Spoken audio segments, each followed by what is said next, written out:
நடிகரும் தமிழக வெற்றிக் கழகத்தின் தலைவருமான தளபதி விஜய் மகளிர் தினத்திற்கு வாழ்த்து தெரிவித்து வீடியோ வெளியிட்டுள்ளார்.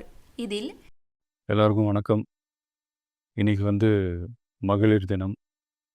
தமிழ்நாடு முழுக்க இருக்கிற என்னுடைய அம்மா, அக்கா, தங்கச்சி, தோழின்னு உங்கள் அத்தனை பேருக்கும் இந்த தினத்தில் வாழ்த்து சொல்லாமல் இருக்க முடியாது. உங்கள் அனைவருக்கும் என்னுடைய மகளிர் தின வாழ்த்துக்கள். சந்தோஷம் தானே? பாதுகாப்பாக இருந்தால் தானே சந்தோஷத்தை உணர முடியும்.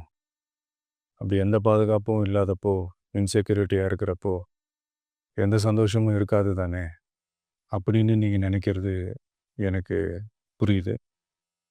என்ன செய்ய, நீங்கள் நாம் எல்லாருமா சேர்ந்து தான் இந்த திமுக கவர்மெண்ட்டை தேர்ந்தெடுத்தோம்.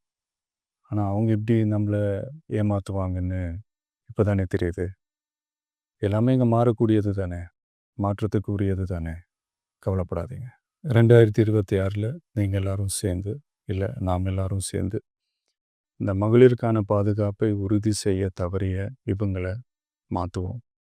அதுக்கு இந்த மகளிர் தினமான இன்னைக்கு நாம் எல்லாருமா சேர்ந்து உறுதியேற்போம். ஒன்று மட்டும் சொல்கிறேன், எல்லா சூழ்நிலையிலும் உங்களுடைய ஒரு மகனா, அண்ணனா, தம்பியா, தோழனா உங்களோட நான் நிற்பேன். நன்றி, வணக்கம்.